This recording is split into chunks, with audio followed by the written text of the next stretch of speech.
from the Umpires Association, making it 12 persons on that. The executive comprises of myself, President, Vice President Morton, Secretary Carleen Delaney, Assistant Secretary, and she's the Vice Secretary and also Treasurer. Chair of Cricket Committee. That's Yvette Brown, and then you have the Treasurer, Mr. Ricky Barrett. Other members, regular members that make up the full management team. I'm not sure if we want to go over all the listing now, but we can. If you but it sounds good. That I've heard you mention a couple of females already. Yeah, they we have had females there. We're going to look at the significance of that. And the significance of that, with in particular Carleen and Yvette, is that they really do a lot and have a lot of interest in female cricket and have been promoting it. Very good. I want to, just based on some of the queries or concerns which the last panelists that were here would have had, and probably the general public, is to just give you one of our thoughts and what we would have experienced coming into taking up office. Now let's go back to 2007 when we would have had World Cup. The Ministry of Sports at that point would have basically developed or improved most of the facilities as far as cricket facilities in order for us to host the World Cup 2007. Warner Park, Connery, Molyneux, St. Paul's, etc.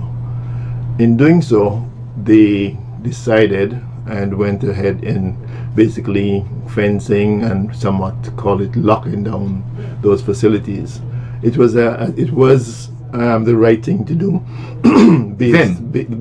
based on the investment they would have made, and also the level of vandalism that was being experienced in most sporting facilities and schools, etc.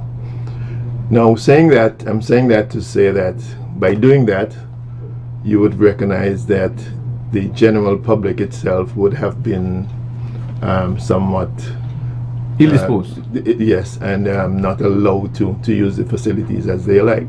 Yes, you can, up to this moment, you can apply to use the facilities, but it comes at a cost. In fact, access is only possible via a request. Via request, correct, yeah. And in most cases, that request is channeled through the St. Kitts Cricket Association. I can speak a lot on this, but the point I'm trying to make here is that in locking down those facilities, or what you would have found is that people are not playing as much or not having access. Secondly, the format of cricket, in that based on our experience as youngsters coming up, we would have played cricket on any strip of dirt I had anywhere, whether it be on Greenlands Park, whether it be in the schoolyard, etc. Today, that is not, it's not allowed, and it is not practical in the sense that the balls we played with then would have been balls that we would have made ourselves from the bicycle tubes and all of that. So you got the bones, you got everything. Today, those are not available anymore. Bicycles are not as well, yeah, you're right, to some extent, right? That skill is somewhat gone.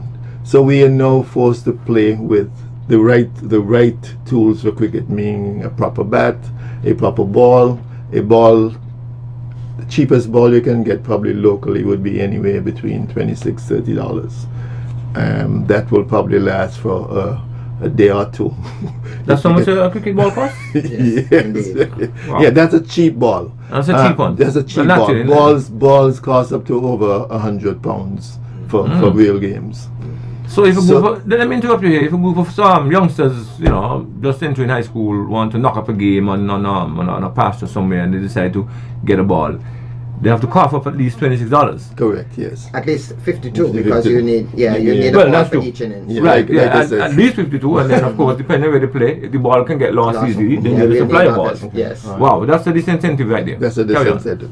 I don't want to count all of the disincentives, but we're just trying to show, start the platform by showing that things have changed. And while people are saying that you can allow people to go to Warner Park and play and all of that, the other aspect there is that if you allow people to go to Warner Park or any cricket ground, they don't roll pitches anymore. The players don't roll pitches anymore. A pitch has to be prepared by competent ground staff, and when they prepare it, it becomes a cost. You have to pay the ground staff to prepare it. Most games now actually happen on the weekends. Years gone by, games would have happened during the week, afternoons, etc. That is very difficult to pull off these days. The point is that it is an expensive task.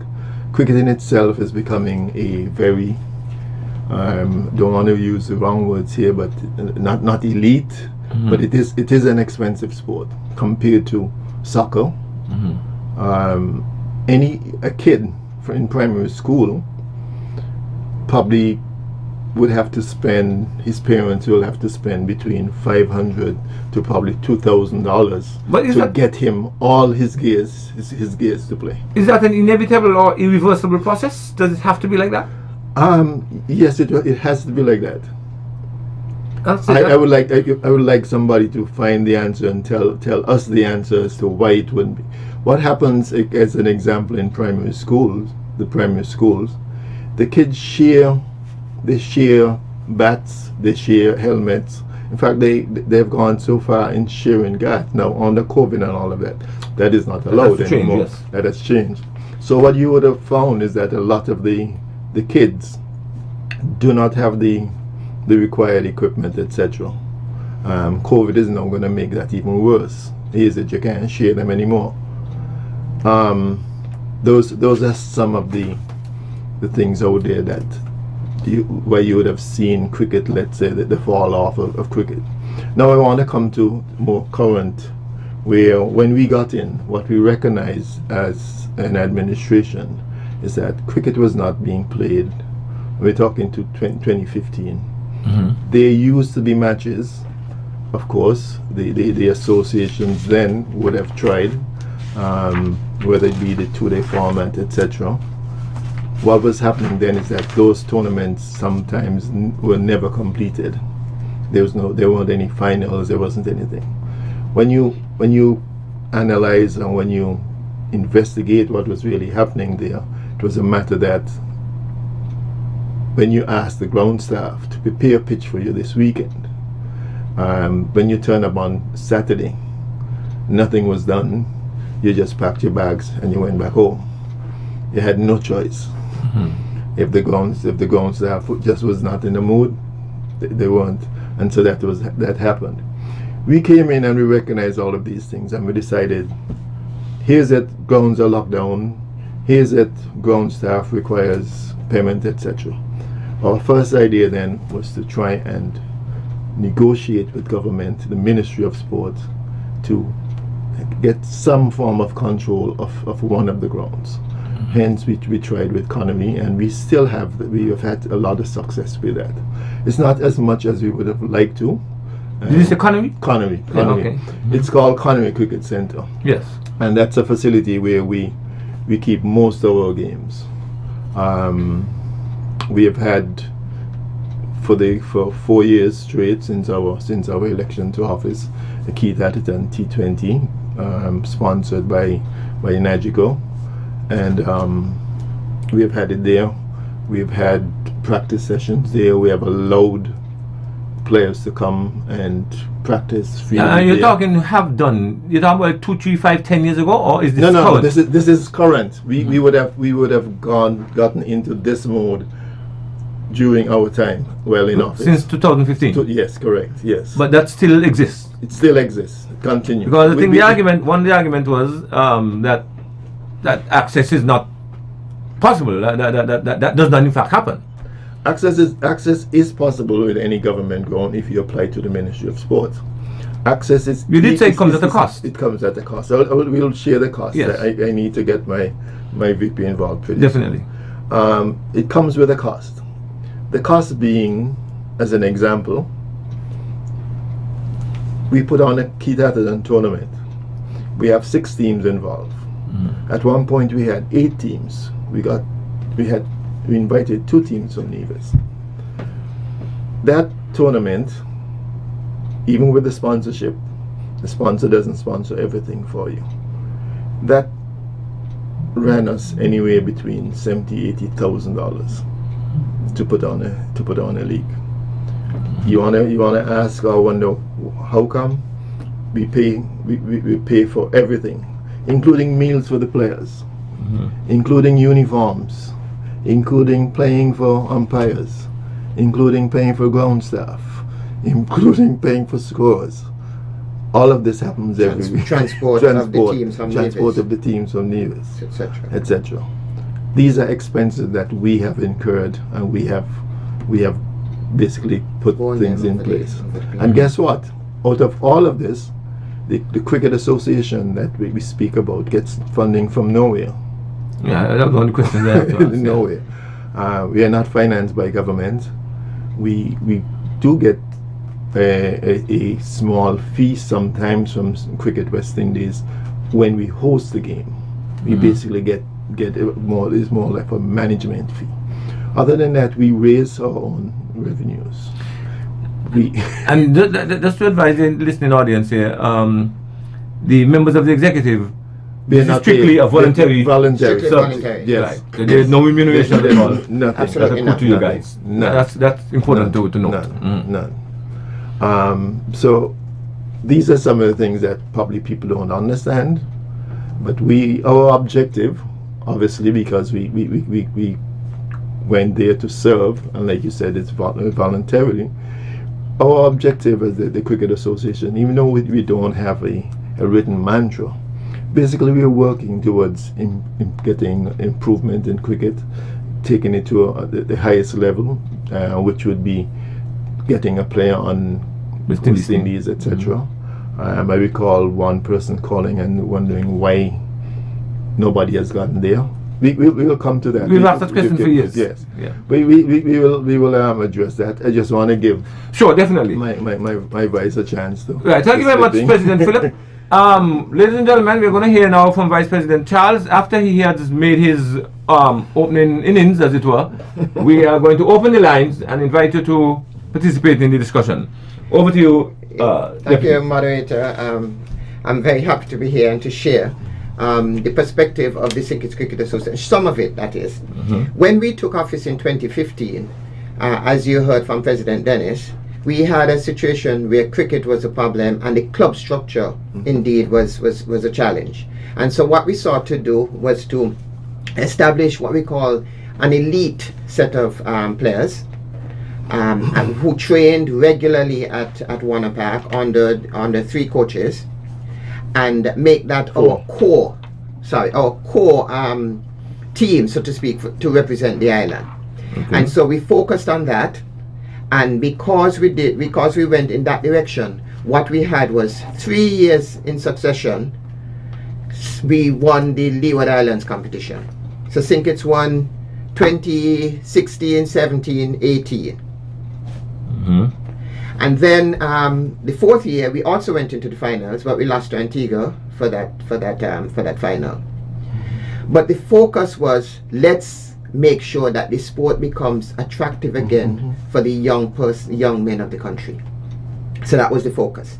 Then what we would hope from that is that those persons become so involved in the development of cricket and what was happening that they now will go back into their various communities and develop their various clubs that they were attached to in the past. Right? A trickle-down effect, so to speak. Exactly. Yep. So we started at, we did the reverse. Instead of going upward, we decided we go top-down. And so that was the focus, and so we had quite some success there.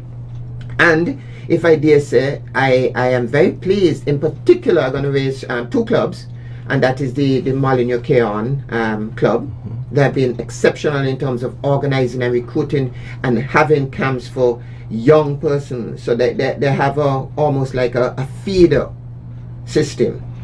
The other club that I would say is Sandy Point. Sandy Point has been able to get some youth coming through as well. There's some other clubs that continue to do relatively well. We have Lions, which is a relatively new club. No, sorry, say it again. Lions. Lions. Yes. Oh, Lions. Okay, Yes, right. Mhm. that's Not the Not the Lions Lions. club. Yeah, of course. Yeah, same word, but not Yes. the Lions Club, of course. Yes, yeah, right. Mhm. And so and then you have the staples. You have like Newtown, Hainsmith, etc. Right. Mhm. But so that was what we basically focused on. What we also did in 2015, I'm not sure if persons are aware, but when we went to election, like most elections, you have what we call a team. So Dennis had his team, and at that time Steve Saunders was his opponent, and he had his team, Okay. and I was part of Steve's team. Okay, right? interesting. Right, and Dennis and I merged as a unit because we won the respective elections. We did it individually. Each post was Oh, okay. Right. Right, okay. and so there were teams. Right, understood. And so here is it that we were able to mesh and to work together, and we have been working together. I dare say, and I say it openly. I mean, Dennis is a fantastic leader, strong leader. Sometimes, we lock heads, we don't think alike. But and that sounds like a everything. formula we could use for politics as well. I'll give you another point there. When the past president at that point Yeah, lost, by 2015. Mhm. yes, I moved a motion to be part of the management team to serve For 2 years? For 2 years. Yeah, but isn't he automatically by virtue No. of being the IPP? No, not Oh, in, sorry. not in, No, not in the no, Constitution. not in the Right. Constitution. Okay. Right, but we invited him, and he served. That was Stanley Franks Jr. Very well. Right, so we have not left out anybody. I purposely went in that direction because I heard some of the comments that almost like we are exclusive, and I wanted to raise the point that is definite. That's further from the truth that we can go. And so what I am doing now is to invite all persons who are keen, who have an interest, who want to help in the development. We welcome you. We ask you. We have had several drives for persons to become members of the association. You just have to apply.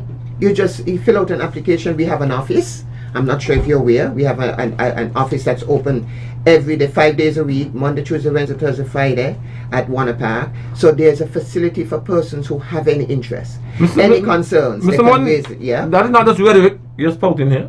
No, this is fact. That's why. That's It why actually obtains. It obtains. So one can very well, having heard the discussion today, proceed from his home, wherever he lives, and head to Warner Park They and could be do it now entertained. while we Yes. speak because we No, have we an prefer to info- listen to the discussion. Right. Well, in this modern day, you have. Well, that is true. Yes, you have the facility. But that's interesting. Okay. Right. Mhm. So that's where we are, and but that's not all. Mhm. We have focused primarily on youth cricket, and this is Dennis's baby, youth and female. Dennis and Carleen religiously more so that, well, I am guilty, I am not. I don't go as often, but every single Saturday morning God sends.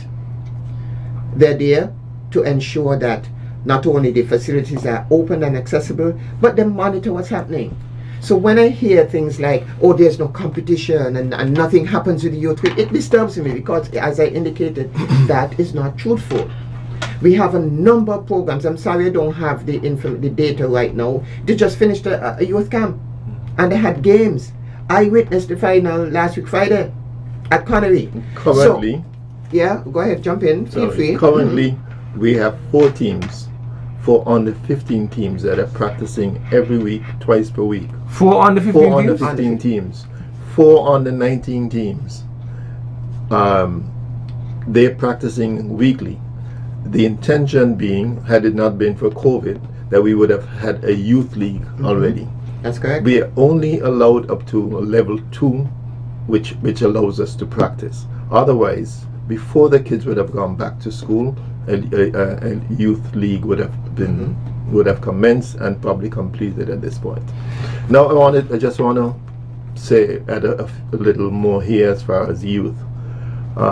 Yes, we may seem guilty of not having taken on the youth and pushed more of the youth before, but in the first couple of years, we focused more on the adults, keeping the adults alive, trying to get the adults to the next stage. Okay. We have gotten the success of having 5 players at one point on Leeward's team. Now, those 5 players, when you get them to the Leeward's team, the Cricket Association can take them up and put them on Cricket West Indies, on West Indies team. They have to fight. They have to put in the work and get themselves to the next level.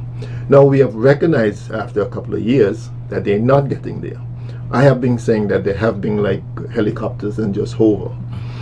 So here we are now developing a program to take them to the next level by putting them through classes, teaching them other aspects of life, whether it be managing your time, managing your finances, discipline, all the different areas that seem to be lacking, where they have not gone to the next. Yeah, because it does not limit itself to skill. To skill, pure correct, skill. right? All right, but so I just touched on that, but I was making the point initially about youth, and so we while we were doing that, we basically, not that we did not study youth, but we spent the time with these guys. Now, as well as now we are that youth program was administered by the Ministry of Sports, and there still are. As an example, when we have to send a under 15 team to Leeward's tournament, they come out from the schools, but the Cricket Association becomes responsible for paying the airfares and all of that. $50,000. Well, because they're participating under the aegis of the Cricket Association, right? Yes. So I think the country. Yeah. We are the governing body. Well, here's it from the Ministry of Sports. When you start from whatever age in the Ministry of Sports, the only program that the Cricket Association at that point would have had any, not even control, we just administered the fees, the finances for them, was the grassroots program, which is held on Saturdays. During this school time, when the ministry has the cricket going on, we're not even aware of syllabus, curriculum, nothing in terms of what cricket is about there. So those are things that we're trying to work on. Surely. At this point, our focus has been developing a new grassroots program. We have put documents in place, even for coaches to adhere to rules to follow, etc. Because over the years, that really didn't happen. Meanwhile, while we're developing that, and the reason why we went to develop that is because CWI at that point, up to a year ago, basically had abandoned the program in terms of funding it.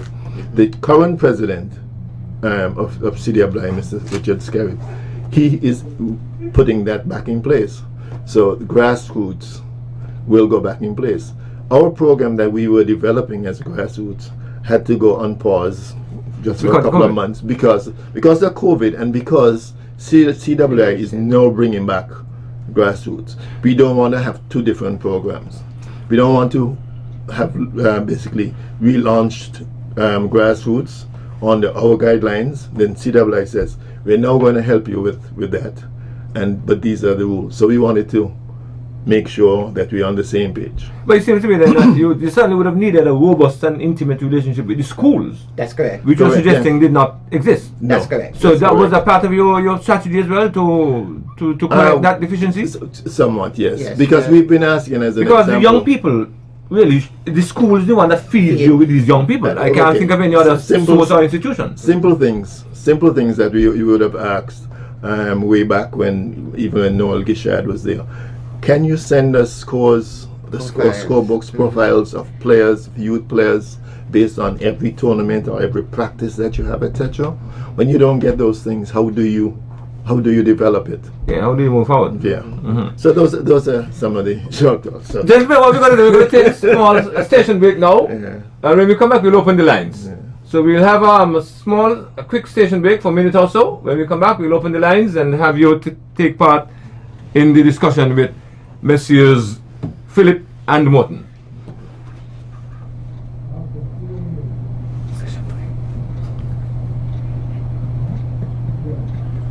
He wasn't paying attention. These guys know.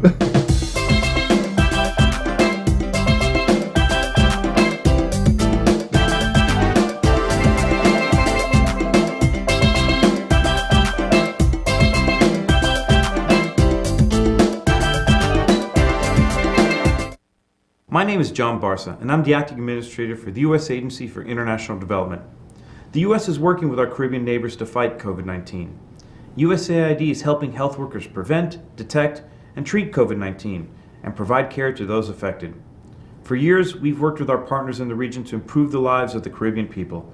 We've gotten through trying times before, and we'll get through this together. This message was brought to you by the United States Agency for International Development. Poinciana Restaurant on the Frigate Bay Road opens daily at 11 a.m. to serve you lunch and dinner. Whether you desire to dine in or take out, Poinciana Restaurant offers both to serve you better. Call Poinciana Restaurant at 465-5216 for your lunch or dinner takeout and reservations. To avoid getting the coronavirus, remember to wash your hands thoroughly and frequently before and after preparing food, after using the toilet or changing a diaper for a baby, sick person, or the elderly, after blowing your nose, and after leaving large gatherings or moving away from persons who appear ill. Encourage others to wash their hands and also use an alcohol-based hand sanitizer of 60 to 70% solution. Stay away from events having large gatherings of people. You can expose yourself to more possible infections in large groups. Also, avoid sharing cutlery, cups, glassware, etc. with others. Viruses can linger on these items and may be transferred this way. Avoid shaking and holding hands, and hugging or keeping an infected person in close proximity. This is a message from the Ministry of Health and the National Emergency Management Agency.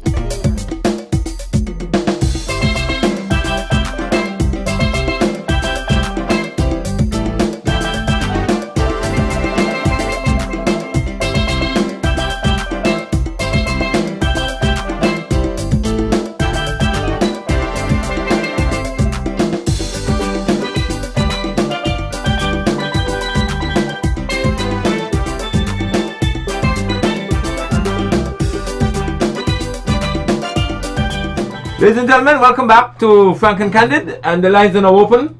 Feel free to call us here on ZIZ and to talk to us about the issue at hand. We are looking at developing local cricket. We'll certainly be delighted in hearing from you. So, and I'm sure that the members here of the Cricket Association are willing, ready and able to respond to any comments, queries or interventions that you have at this time. So 465-2555 is the number to call here on Frank and Candid as we discuss cricket with the St. Kitts Cricket Association. Where were we last? Yes, you want to continue? Well, in terms of... You want to speak a little bit about explaining to the public why is cricket important?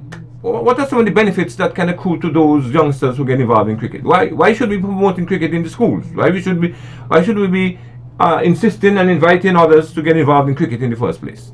Well, cricket has many aspects, good aspects to it. Apart from fitness and health. You have to sell the product in order for it to be bought. Of course, yes. Yeah. I don't think it requires basically promoting, but what I want to say is that, of course, a youngster in today's world can use cricket as a career. There was a quotation, I think, was from Kohli, one of the Indian players, when he asked his dad about playing cricket. Hold a thought. We're going to take this call and get back to you. Welcome, caller, to Frank and Candid. Yes. Welcome, Mikey. Good morning.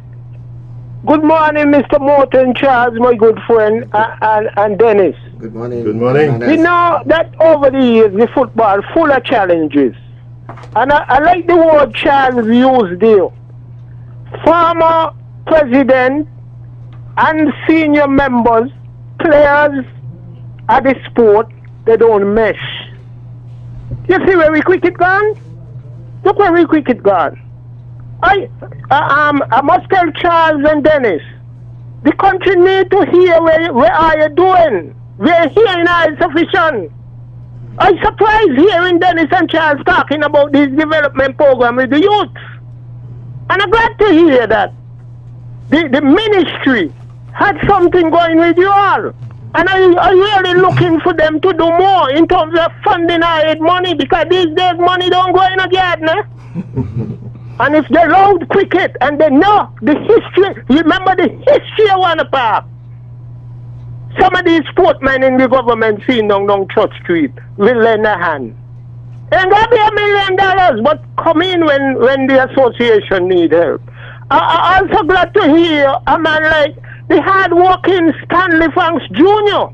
when he call upon, oh, that's a countryman. Have a good day, gentlemen. See you all. Thank you. We have another caller. Welcome, caller. Hi, good morning, good morning.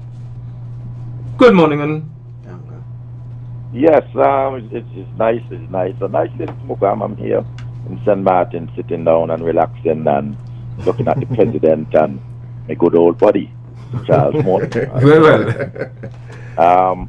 To be honest, I am not going to bash the St. Kitts Cricket Association as if, well, they have done everything that is wrong out of the book of how some people basically are speaking about the cricket in St. Kitts. I myself have been running some tournaments for quite a number of years, like the Luther Kelly tournament example, where you have St. Kitts, Nevis, Anguilla, U.S. Virgin Islands, British Virgin Islands come over to participate in that tournament right here in St. Martin. And it is really costly, really, really costly. And, a lot of people look at me a lot of times and think, well, why he getting a lot of money from this sponsor and that sponsor? But when you really have to sit down and talk to individuals, like example, Harwood Williams comes out of England every year for that tournament. Out of the 10 years, he has been there for like 8 to 9 years, along with Bowsley. And these guys understand what it takes, the effort, the time, the money that have to be put in. It's the same thing over there in St. Kitts, where the Cricket Association, as I said, I'm not going to give them 100%. But at the end of the day, when I come over to St. Kitts and I see the development of the facility and the things that they're trying to do, and for St. Kitts Cricket Association to win the Leeward Island cricket tournament 3 years out of 4 years, and out of the 4 years they end up in the finals 4 times, you'll have to give them some credit. Definitely. But at the same time, I'm going to make it short and sweet now. I really believe some of those persons there that is talking, they need to do what Mr. Morton said. Go to the Warner Park, full out the farm, and be a part of helping to get the cricket off the ground. Help build it from inside. The executive body have been selected, they have been chosen, yes, by the club members and the other members of the cricket, to run the St. Kitts cricket. But at the end of the day, these guys have a normal life. So you got to give them some praise, you got to give them some props. I mean, about 2 months now, I heard about the CMU tournament that they was trying to put on. And just, to the fact that, the COVID and everything, So they are trying, they're making an effort. And last thing I will say, it's not easy to put on a cricket game in St. Kitts and them gongs, man, is killers. I'm saying it straight off the bat. Them man that want $1 million out of you when you're just organizing a little simple thing for everybody. So, again, the Cricket Association, yeah, give them a little chance and try and look forward to help them. Very well. Thanks a lot. Thanks to you. All right. Thank you, Dango. Okay. Before we get into the next call, I just want to say very quickly in response to Manners. I am in agreement that there is need for improvement in terms of the PR, and that we don't do as much as we ought to do in terms of bringing the message to the general public. And you're being frank and candid. Exactly, and that is a fact, right? Something that we need to look to, and we have discussed it as a management time and time again. Over the last 2 years, we actually named somebody as. In fact, we have made a what we call the SKCA Media Group, and one of the members here at ZIZ has volunteered to be part of it. We have people like Ricky Barrett, who does the Facebook and postings and all of that. We have Mr. LaShawn Dixon, who does our writing and so forth. Yvette Brown, right? we have people that are trying to put those things in place. Like I said, the fact that it is all volunteer, it becomes a challenge. Yeah. And that is what it is. But I just want to touch and to go back to Dango when he speaks of the facility. When we got Connery as an example, and the role then was for us to basically find a ground that we can utilize and have access to all the time. We chose Connery because of the proximities and it in town and all of that and so forth. We developed it. First thing we did, or one of the first things we did, I'll tell you a couple of the things that we have done in Connery.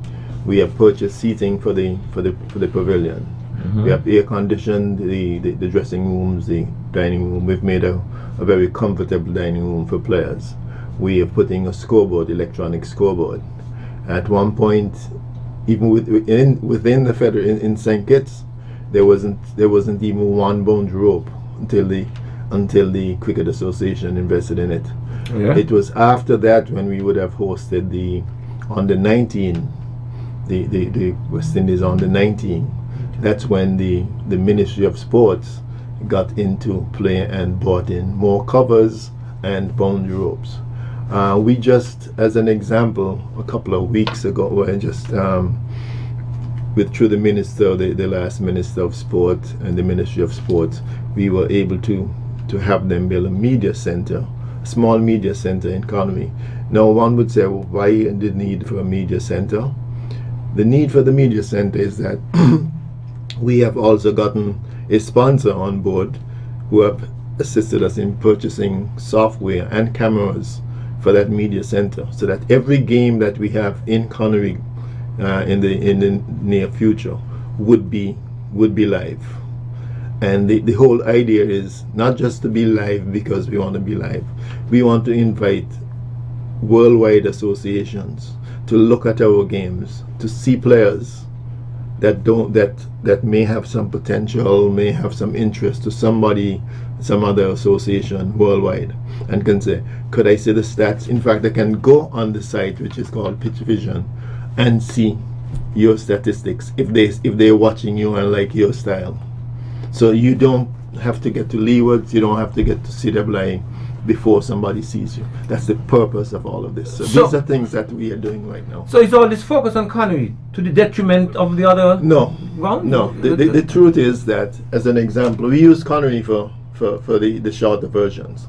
Molyneux's we have tried to use for the longer version, because even to change the what we call the side screen, the back from black to white, is an expense of probably $1,500, $2,000 for paint and a painter. Wow. Just like that. Just like that. Right. So those are the things. So we have been, in fact, for the under 19 tournament, we assisted and painted Molyneux facility as well. We painted it. We did things over there, just as we are trying to do in Connery. We are doing it gradually and would move around the island. But we just needed one place. One of the focal points in Connery is that we have a bar and restaurant. Now, it's not just a matter of a bar that we want to sell alcohol or anything. It's a matter that bar provides a kitchen that we bring a chef in the mornings, makes enough meals for 70 for the players. Yeah. So on a Sunday, as an example, when we have 2 games, we provide 70 meals. Okay. I want to talk about a little bit. You said white. So you understand that we are doing things, but they, like, as one caller says, I think it was what's his name just now. We probably need to Manners, do more like this. Manners. We probably need to put more. You need to make yourself audible. But we have been palpable. We have been on ZIZ with Theo. I have been on Win FM. Yeah, make it a regular thing, so that because otherwise some of the criticisms become valid. I mean, legitimate. Yeah. But you want to talk about white cricket? White cricket, because I noticed that then it started and then we got interrupted. Definitely, So I just want to to give my quick 2 pence on that. Cricket is a fantastic discipline sport. It provides an opportunity for teamwork. A lot of people do not understand the concept of teamwork. It's about I, and the projection of oneself. And so this brings a very critical component of one's development into play, the idea of teamwork. Then it also has an opportunity for a career. Persons as early, I'm not sure how many you're even monitoring the CPL, but I looked at a young guy from SEALs, from Trinidad, right? 18 years old. And in an interview he was saying he still was concerned which one to choose, whether his education or the cricket, etc. But he has been performing exceptionally well. This is an opportunity for him. So he's right now in the CPL. But he doesn't have to divorce it too, necessarily. He does, I agree. Yeah. But I am saying that here is it, an opportunity for a young man, earlier clock in his life, to have a career in cricket. If he has, let's say, the next 12 years of cricket, 12 he can earn, once he maintains his status in any one team in the region for regional tournaments, he can earn up to about between 70